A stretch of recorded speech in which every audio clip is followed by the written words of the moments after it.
welcome everybody to Changing of the Hip Hop Guards podcast. I'm your host, the journalist Sincere. That's my partner, Uncle E. And today we have a very special episode. We have LMD in the building today. New album, Flying High, dropping September the 2nd. The group consists of DECLAIME, MED, and LMNO. Before we jump into the project, let's get a little background on how LMD came about.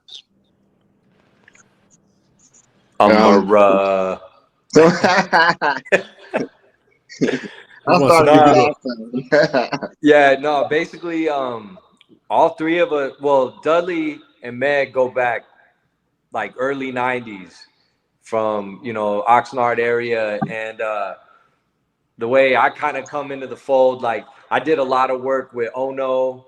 And obviously I got to work with Madlib as well. And I think Madlib and Ono, for me personally, are definitely the nucleus. But, we've always been like on the same stages together, same recording studios, maybe like my sessions before theirs or after or whatever. Like we've always just been in the same room together and just naturally formed a brotherhood. And that's why this project is just so natural, because it's like, it's nothing contrived. Like there's no like, hey, I got a certain amount of followers, you got a certain amount of followers. Let's do none of that bullshit. Like we've been rocking like fucking since the pagers.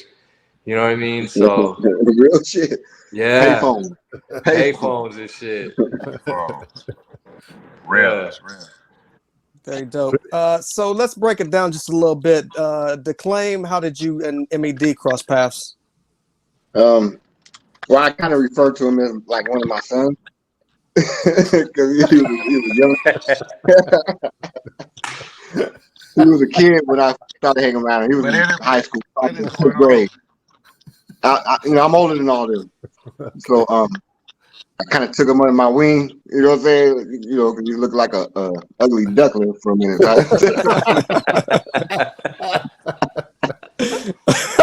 Nah, that's one of my best friends. You know what I'm saying? One of my partners in crime for a long time. Like we used to watch cars together and shit to make money. You know what I'm saying? That kind of shit. We used to steal alcohol. We'd empty out your liquor store. You know what I'm saying? And then sell it out in the front. Yeah, real shit. You know what I'm saying? But we go way back. Me and LMNO go back to the day we had dreadlocks. When I first met him, he had dreadlocks. You know what I'm saying? Long shit, you know what I'm saying? And young black teenagers. I didn't actually know who he was at first. He kept showing up, and I'm like, who is this dude? And then we and him end up becoming brothers. You know what I'm saying? We're like the Blues Brothers, me and LMNO. You know what I'm saying? Like, we done rock many stages together around the world. Shit, I'm vegan because of this cat. I've been vegan for 15 years because of this cat. You know what I'm saying? Real shit. MED, how did you and LMNO path cross? Well, I would like to say the good environment of LA, just come, we from Oxnard, and we came to LA, and some people was looking at us a little strange, and some people was open arms and just always showed love. And the Visionaries was just like family from the jump. We go to each other's shows before. I used to go check their shows out, like they would come check our shows out. And it's family, man. The Elemental come to the house. That's how LMD started, man. Everybody come to the house, and we're not here to do music, man. We're here to just hang out as friends. And then the recorded button got pushed. You know what I'm saying? But we was Very dope. I just wanted, and if we could all briefly, individually, give a little bit of background as far as how you guys got into hip hop and started rhyming, and then we'll bring it up to date. So, Elemental, if you want to start, what was your first introduction into hip hop? Shit, man. I have to give credit to DJ Speed, who was the DOC's live show DJ. And he basically was like Eazy-E's right-hand man. And so I used to be this little hermit at NWA rehearsal sessions, recording sessions, like back when, like, the right after Cube had left. And I got a cameo in the Formula video. I'm one of the new kids in the hood, you know, so you can check that out. But yeah, that's kind of like, because I loved it obviously before that personal introduction, but in terms of like seeing that, this is why they call it music business. Like I was always in love with the culture and the music, but then DJ Speed and Eazy-E really showed me about the business of shit, and how much I grew to just keep falling in love with the music and the culture of shit, which is why I'm still here. Because if I was business based, I would have bounced already. Gotcha. So Gotcha. yeah. So Declaim. For real. Shoot, I mean, my stepfather, rest in peace, was a DJ in Oxnard. So I was known for the little boy carrying crates all the time, and like a lot of the main DJs in my city were under my father, like HT, Howard Thomas, not Dwayne Holland, but he was another DJ from Oxnard. But there was a few DJs that was under my father, and Madlib and them used to come to my house when they was kids, mess with the turntables. I had 212s in my house when I was a kid. You know what I'm saying? I've had the full DJ set up in my house since my dad and my grandfather and my uncle were DJs, and they used to DJ at the main clubs in Oxnard. What was called King Arthur's. My father was a DJ at King Arthur's for a long time. So I used to have to sit in the car while he DJed and take the place over there. You know? But when I got into hip hop, what got me into hip hop at the beginning was Madlib. You know, I was listening to funk records and stuff with my dad and stuff. Madlib moved across the street from me when I was like 8 years old, and he had all the shit. He had mixtapes and stuff already. He already was completely fully into the shit. You know what I'm saying? And he used to give me beat tapes that him and his sister used to make. She was rapping and shit. Stacy, she used to rap, and she was his first rapper, I guess. And he used to make beatbox mixtapes, and they was dope. Like these motherfuckers is dope. I used to try to mimic the shit with the pillow and the paper and the foil and shit. And he used to do drum tests like that. With his voice. He give me these tapes, and they were amazing back then. I always remember that. And when I moved away from them, I stopped doing hip hop. You know, I didn't do none of that. You know, it was still in me, but I connected back with them again years and years later. You know, through the folk farm with Can Kid. And it's because my brother went to school with them. And he said, remember these cats we grew up with? They still doing music. So he took me over there one day. I just demanded a position. You know what I'm saying? Like, fuck this. I'm taking over this whole crew. You know, my brother, I'm like, I'll make them into gangbangers. Because when I went around on my crew, they was all using their first names and shit. Like, nah, what is your rap name? That is your name. I only called them by their rap names. You know what I'm saying? I didn't call nobody by their first name. I got nicknames for everybody. You know, but the hip hop part, you know, it was in all of us in the beginning. You know, but we just went different ways in the early 90s and the late 80s. Gangbanging started happening. NWA was out there. Made it look lucrative to be a gangbanger or something like that. You know what I'm saying? So a lot of us followed that. You know, and so when the hip hop comes back, it comes back strong. It's like something that's always been in your life. You know, it's a religion. You know what I'm saying? Gotcha. If you follow it the right way, it's fruitful for you if you do the right things with it. You know? And it's fruitful if you do bad things with it too. It's like a religion. You can win on both sides if you play both sides strong. Amen. That's true. This album is produced entirely by Madlib. DECLAIME touched on how he met Madlib. LMNO, what was your first interaction with Madlib? Man, I want to say the homie Mum's the Word. He used to go by Todd One. He had a radio station at UC Santa Barbara, and so we'd go up there and you know, do freestyles and live shows and loop pack. We were all running at the same time, and I'll just never forget like meeting them and Jack as well and Rome's.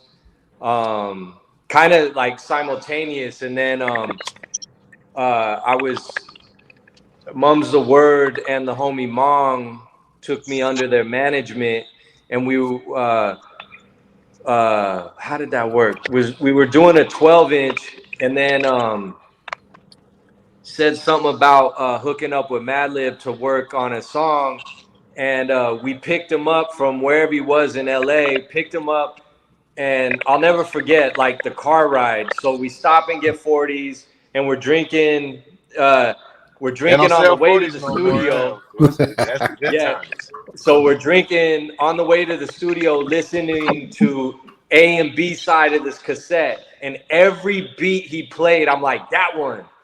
And he's like, no, listen to the next one. I'm like, that one. No, listen to the next one. That one. So at this point, I'm like, what the fuck are we doing? So we get to the studio, and he hooks up the SP 1200, and he starts playing beats. I'm like, that one. He's like, no. And then I kid you not, like fucking 20 beats after already the A and B side of the cassette, off the SP, he loads up and he's like, no, I got the one. And he puts in the headlock beat. And then at that point, I'm like, that one? And it was just a rap. And then, so I start writing my shit. And then like a few bars in, he was like, let me hear what you got. And I spat it for him. And then he said, yo, can I jump on the joint? And I was like, that one? And it was a wrap. So that's like the first time we physically got to work with each other. And that back then, you know, that was the dope shit when you're like live and direct working on shit, you know? Absolutely. So, MED, what was your first interaction with Madlib?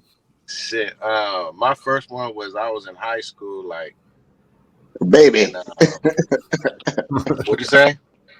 A baby. Like your dreads, nigga, baby dread ass.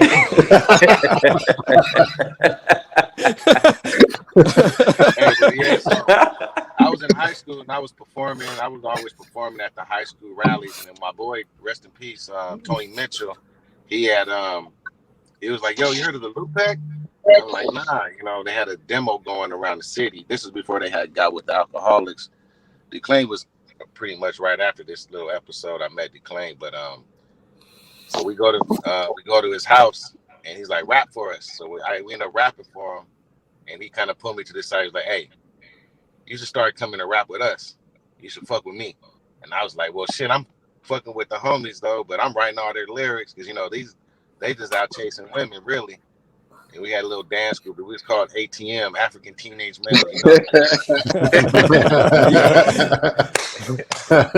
And then, so I went over there, and then, pulled me to the side. He's like, yo, just start fucking with me. And he actually kind of low-key lived right down the street, like walking distance, you know what I'm saying?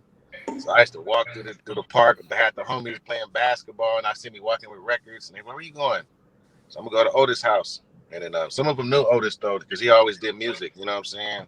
Yeah. And then, man, that was crazy. Yeah, he was like, yo, fuck with us. And from there, I dropped that group like a, you know what I'm saying? Rest in peace to that group. But yeah, I went and fuck with the homie, though, man. And from there, me and Matt have been straight, like, been, you know, hanging ever since. I was like 15, you know. They like 5 years older than me and shit, you know what I'm saying? So, right. Before we get to DECLAIME, LMNO and MED, just to put a little context, around what year were you talking when you first met Madlib? Me, I think it was like 98. Okay. And MED, same thing, around? Nah, 90, 93. So that was even earlier. 94. Right. 94. Yeah, okay, 94. Okay. I went to school with Ono. I remember when I first got encountered Ono, my homeboy Hakeem, that's my boy. He was like, "Man, there's a nigga in here. He rap better than you." I'm like, "Who? Who's this nigga?" No, I'm joking. And then, and then I met Ono. I can't even remember. Did I go with Ono? I think Ono said he took me, but I think I remember with Tony Mitchell. I remember going to go get a beat because I remember getting mad that we had got bought a beat off of him. And but then I remember going with Ono too. You know, we was all rapping in Otis's dad's house, you know what I'm saying? And that was the best times though, man. That was the best times, no Hunt Deli. That room was the best times because we was actually like ground up production. He would put the drums, we'd be right to the drums, he'll hear us rap, put the bass line on it. You know, them days is long gone. Yeah, you actually had to be auditioned kind of like in front of Loop Pack Yeah. when you first step into the crew. I got auditioned in front of the whole crew. Had to rap on tape with the heart beating fast and all hot and everything, and everybody's there, all the good rappers at Oxnard is in front of you. I ate that motherfucker up though. Like, Very okay, dope. everybody bow down. So DECLAIME, though, I know you mentioned earlier about meeting Madlib, but I'm assuming then you were at the hospital when he was born? When he was born? Yeah, that's how you met Madlib, when he was born at the hospital, right? That nigga belly No. burst. You delivered Madlib, nigga? Well, I don't know. You said MED was your son, so I'm trying to put a time frame behind all this. No, I say that about MED because that's somebody I'm I've always joking, man. looked after. I look after that guy, and he look after me. We're like family for real. You know what I'm saying? I'm just fucking with you, man. That's Just my, messing with you. That's my big little homie right there. Yeah, that's my little homie. Nah, but all jokes aside, so around what year was it that you and Madlib met? DECLAIME? I probably met Madlib probably in 81, probably 1981, probably. It was a while ago. Okay. I knew we was kids. You know what I'm saying? Ono was like 4 years old, probably. You know what I'm saying? Okay. And I lived across the street from them for many years. You know, I could go steal oranges out of backyards with them. That was my partner across the street for years. So when we came back together, it was easy. It was like, okay, Right. we're cousins. We long distance cousins, like, you know. Very dope. But he's always been dope. He's always been dope. Like, the motherfucker's been dope all his life. You know, and there's levels that we probably ain't seen. There's levels that y'all ain't seen that we've seen. You know, there's many levels that y'all ain't seen that we've seen. You know, like out of top producers on the planet, Madlib, number one, straight up. Yeah, you know, son, DECLAIME, do me if you could do me, Put money on do us, if you could do us a favor. Can you describe a little bit Madlib and his personality? Like, what type of person is he on a day-to-day basis? What type of things is he into? Is he very creative? You know, and there's a reason why I'm asking you that, and I'll tie it in after you answer that if possible. I mean, I ain't seen him in a while. Last time I seen him, we got drunk off some damn wine, and I don't Well, I mean, drink wine. coming up together. But coming up, very quiet. You know what I'm saying? Just a quiet dude. Like, and I used to see that as like a sign. Like, okay, he knows how to keep his mouth shut. Like he don't overload his ass. You know what I'm saying? Like, you know, people they talk too much. You know, and that can get in the way of who you are and how you get down. He don't say shit. You know what I'm saying? Like, down to even he won't even answer the phone for your ass. But the love's all there. But he don't respond to shit. He's into that music. You know, like he's like, honestly, I said it many times in interviews how I see this dude. He's like the Prince of Beats, like, and now he's the God of Beats. The dude, he got a spirit on him. Like, if you're around him, you'll see it. Everybody feels his spirit. It's a different fucking spirit. You know what I'm saying? Like, anybody hearing what I'm saying right now that's been around him, they know this motherfucker carries a different kind of spirit. And it's a cool spirit. Cool as fuck. You know what I'm saying? Like the motherfucker, even if you do him wrong, the motherfucker still love your ass. He just won't give a fuck. He just don't give a fuck about worldly things. And I think that's a lot of Sun Ra in him. You know what I'm saying? Straight up. Like, honestly, like Sun Ra and manifested back through him or some shit. You know? And I know about Sun Ra because of him. Right. You know, the whole philosophy and the religion of Sun Ra, I know because of that cat. You know, and the thing about it is his collection and selection of books that he reads. You know, he on some next shit. You know, that Quasimodo shit. There's a reason why people get praised, though. I think there's a reason why certain people get praised, and some people are super talented. There's so much talent out there. You know what I'm saying? I mean, we're blessed with technology just to come across so much talent. But I think when people like Jay Dilla and Madlib, they're just like there's an overall giving good energy about them. You know what I'm saying? They do for their people. You know what I'm saying? So I think that's kind of like that's legendary, and that's a legacy in its own right there. A lot of people ain't like that. They be leaving their homies, or and even about that in general. But you know, some people are really they really show love to their people. From Yeah. Madlib's one of those cats. You know what I'm saying? They know the wiggle. You know what I'm saying? Right. They know the wiggle of the universe. Like there's not many people who do it. You can fake the funk all you want, but there's a wiggle, there's a boogie that's in the inside. You know what I'm saying? The cells, your cells and atoms and shit, when they be vibrating and shit, they read that shit. I know, like Dilla and shit. Why you think Dilla moved around to be around Madlib? Come on, man. He wanted to be around one of the greatest. Right. When in terms of hip hop and all this electrical music thing that we do right now, this vibrational thing we do, them some of the top notch cats right there. You know what I'm saying? Right. You guys broke down how you met each other and how Madlib ties into the equation. At what point did LMD start to come into fruition? What was the early discussions, and how long has this been talked about? I think LMD. Hey, I think us at LMD, because we out of the whole crew, LMNO kind of like slacked off a little bit. You know what I'm saying? He drink more beer than weed now. He smoke weed right now.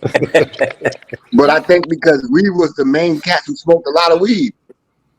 Us three, when we got together, we smoked tons of weed. I mean, for a whole goddamn 4 or 5 years when I lived in LA, I was with LMNO smoking weed every day. Lots of it. Every day. And we actually ran a weed store a little bit. We was getting free weed for a long time. You remember that? Sully was trying to pimp me out. No, I wasn't, man. Shut up. That was you. Hey, I used to remember, like when you go fishing, you put the worm on the hook. I put LMNO on the hook, and every time I pull it up, it was a Oh, there you go. Dope. But at the same time, we respect, each of our crafts, and like earlier, what we was mentioning about the visionaries, we used to look at the visionaries for inspiration because how they was getting down early. You know what I'm saying? Independently early, visionary was rocking LA. But in a very positive way, like real hip hop shit. You know what I'm saying? They had vinyls out already, tons of vinyls out already. So that's like, and then with like with Metaphor, that's just naturally my homie. That's family for life. I know his family. It's I call his mom, his pops. It's just like that. You know what I'm saying? Right. And they call me. So shit.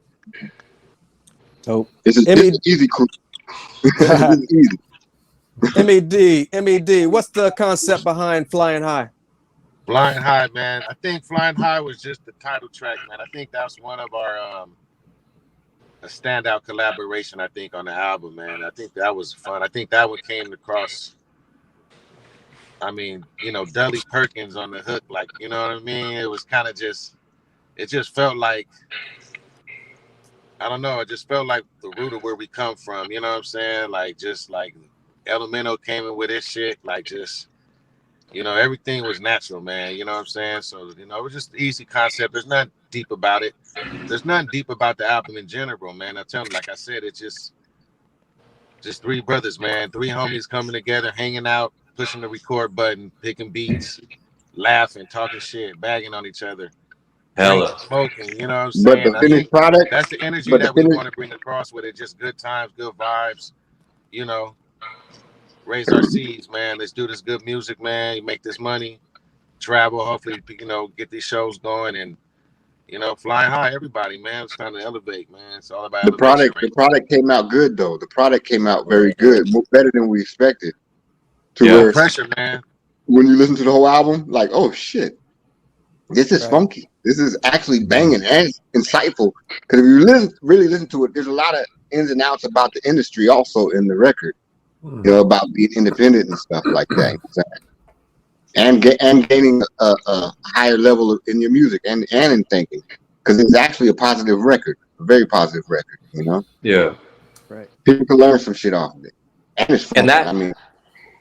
Yeah, I think that's too like a testament of just how and who we are individually and collective.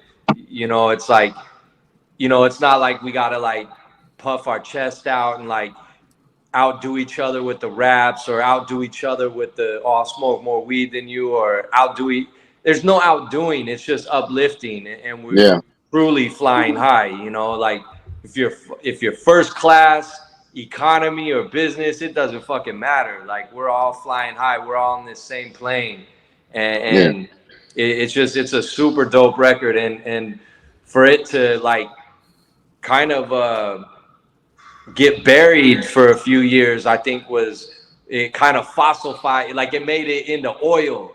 Like, you know, it was like fossil fuel, you know what I mean? Because now when we dug it up and now it's there's resource there. And that's I think too, the mastery of dealing with Madlib is like you can do something and I almost feel like he'll put it on the back burner to see if it really holds classic weight. You know what I'm saying? Instead of like, you know, oh, here's the MP3 and then it's on a SoundCloud. You know what I mean? It's like, or whatever the fuck, Bandcamp or whatever, you know, like it's a genuine, like, I know that word gets tossed around loosely, classic, but it's a classic sound. It's a classic effort. It's the album classic to me. I listen to it, I'm like, ooh, you got something. It truly is.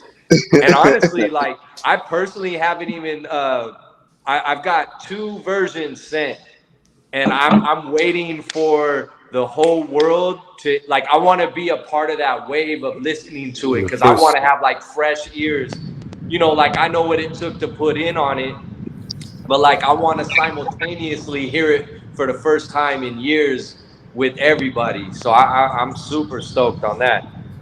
Right. Yeah. LMNO, you talked about how selective Madlib was early on with letting you have the beats. How did it feel this time around? Did you have abundance of beats? Was he selective? Did you get to choose whatever? How was this process this time?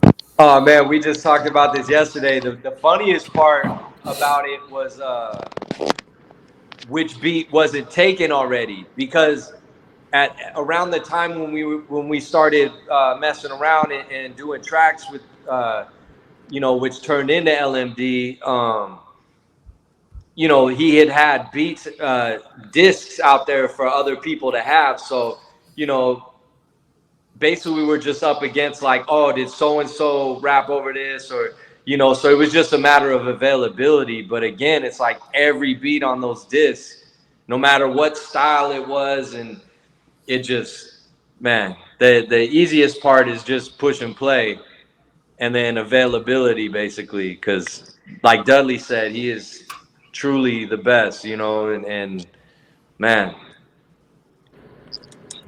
Very dope. My bad. You're cool. You mentioned that something about it was 2 years old at this point. At what point did you guys start it, and when was it finished? What if Advice must have came out in like 14 on Madlib. 2014, 2015 LMD joint, right? Yep. Advice. Yeah, so it was 2014. 2014. What happened? I think it was 2014. Yeah. 13, yeah.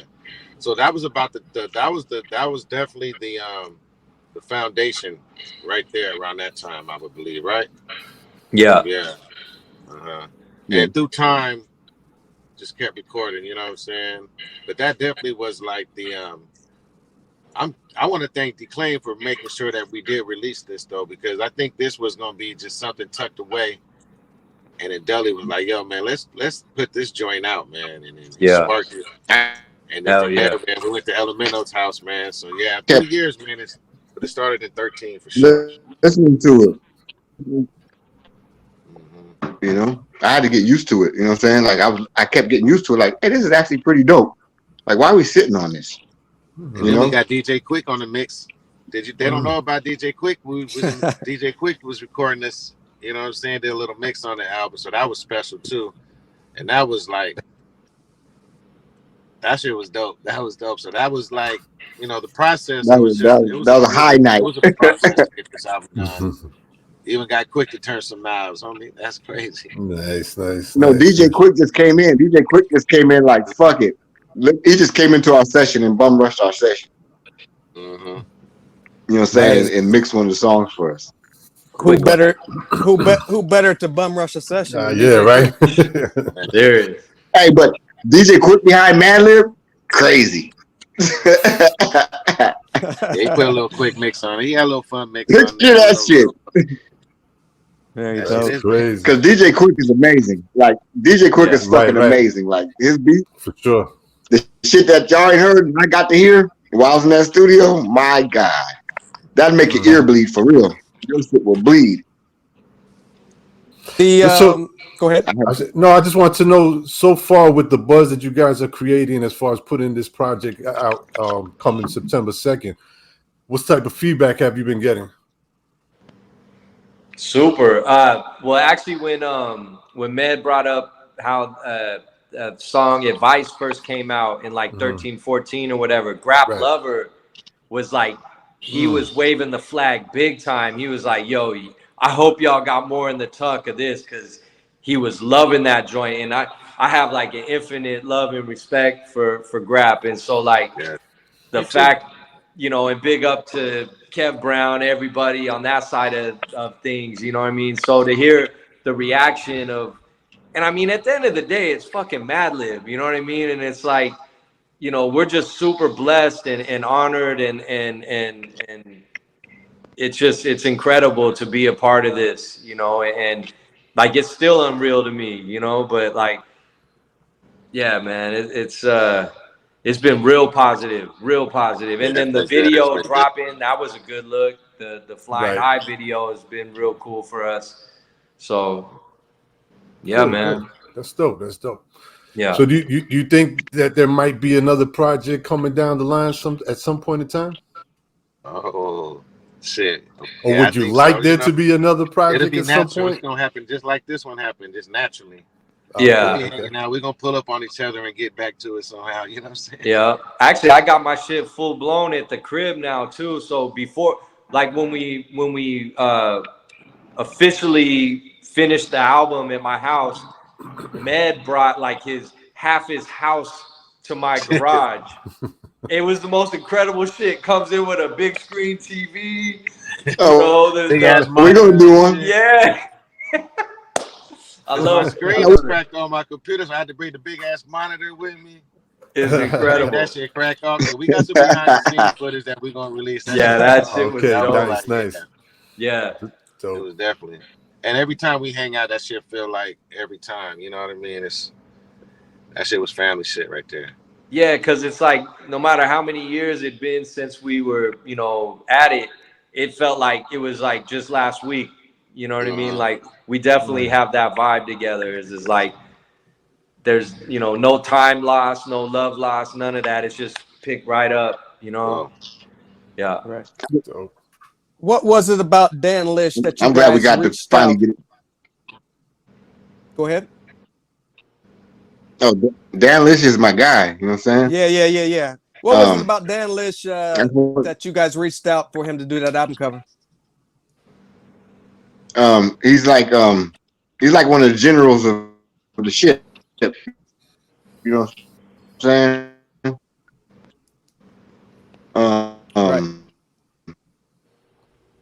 Many albums. I enjoy his work, and he's psychedelic. You know what I'm saying? So, you know, and I'm gonna do more work with him. I'm gonna have more projects with him. But the motherfucker's dope. You know, and there's no game with it. He get it done, and he get it done quick in a nice way, professionally. You know, and he's super creative. Yeah. You know what I'm saying? I only fuck with top-notch artists when I put records out. You know what I'm saying? Right. I'm still trying to get Mirror One on some shit right now. The project Flying High is out September the 2nd. What can we expect from this project? Man, dope lyrics, dope beats, good energy. You know what I'm saying? Play through value, man. Some shit you just put on and vibe out with. You know what I'm saying? And quality sound. The sound is quality. like how Madlib should be heard the right way. Right, You know what I'm saying? We didn't slack on the engineering and the mixing and the mastering. It was actually everything is done top notch. You know what I'm saying? Right. Big up to It's a Nico. good piece. It's a very good piece. Yes, sir, Nico. For everybody watching this interview, where can they go out and find that creative masterpiece at? Yeah. Bangyourhead.com. MED. What's my shit? Mr. Bang Your Head. What's yours? That's my Instagram. What's yours, Dudley? Some other shit. What's your Instagram, brother? Instagram. MED, yours is Mr. Bang Your Head on Instagram. Yeah. But bangyourhead.com, you can get the pre-order the vinyl, man. We still got a few signed copies that we're gonna give to certain fans that really want to, hold on to that piece. Okay. And then we got different variants, different colors, so it's gonna be dope, man. We got the CDs, we got tapes. Nice. We got the digital joints. So yeah, man, we having fun with it. We keeping it authentic, man. This is like we make real tangible, motherfuckers, man. We gotta touch the shit. It ain't real if we can't touch it. That's right. That's right. Right. That's right. And after this, like during this whole process, we all have individual projects. So like comic book, you got the Avengers, but in the Avengers you got Iron Man, you got the Hulk and all that. You know what I'm saying?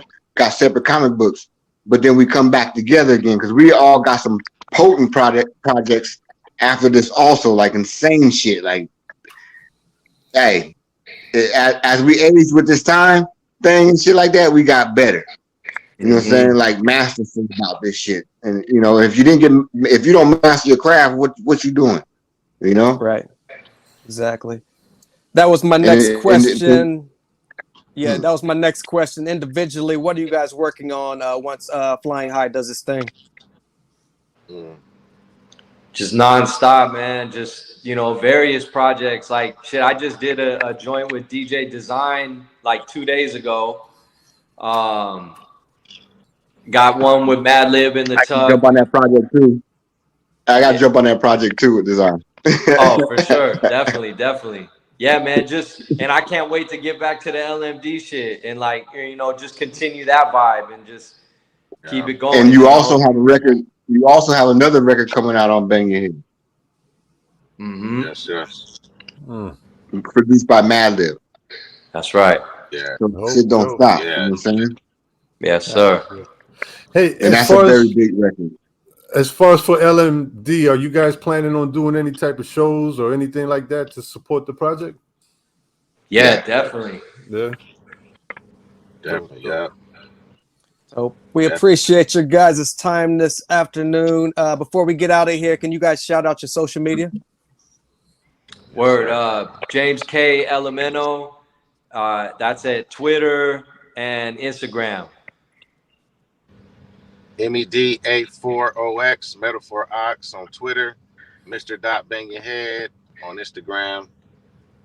Bangyourhead.com, the website, though. That's what you fuck with. Run to that joint. You know what I'm saying? Hell yeah. Yeah, my shit is on some other shit on Instagram. Spider Legs Johnson on Instagram. 12 toes down. But when you go there, all you see is pictures of LMNO. When you go there, all you see is pictures of LMNO and Med's baby pictures. No, but mine some other shit Instagram and some other shit Bandcamp. Go buy some shit. Hey, real quick. Hey, at the end of the day, LMD is a dope motherfucking record. I swear to God, it's a dope fucking record. It's for your collection. I don't give a fuck what anybody say.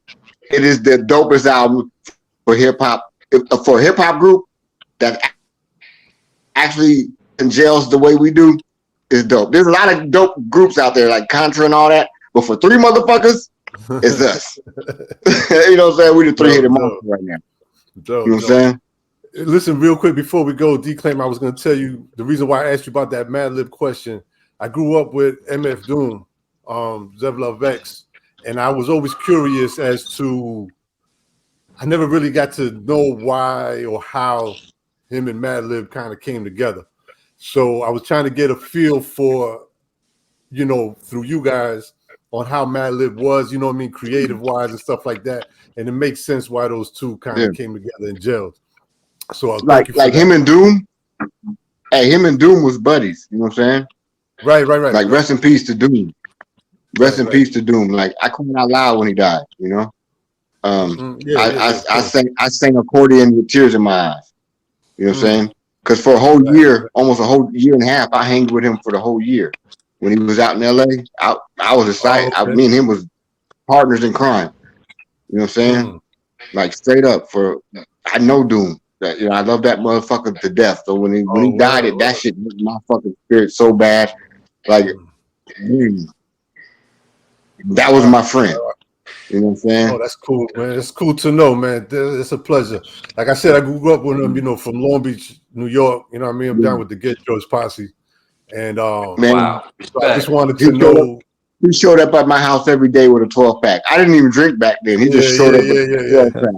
Yeah. He used to brush his teeth with a 40 of Old Gold, bro. Man, waiting on him to roll a blunt. Waiting on him to roll a blunt. And he take about an hour to roll a blunt because he got to wash it off and put soap and stick it in the sink and play with his pro cars at the same time. Like, can we smoke? Rest in peace. That dude, that was one of my brothers with it, man. A lot of people don't know that shit, but I hang with him very tough. That was my guy. You know what I'm saying? Dude. Dope, that's dope. That's good to know, man. Thank you.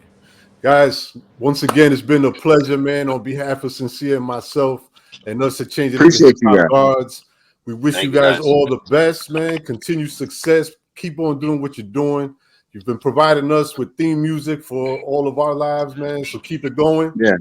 We appreciate you guys. Respect, man. Thank you. Thank you so much. Keep the good shit moving, man. Appreciate y'all. Yes, sir. All right. You guys be well, man. All right. Peace. Likewise. See you guys then. And shout out to Madlib, man. Give him our love.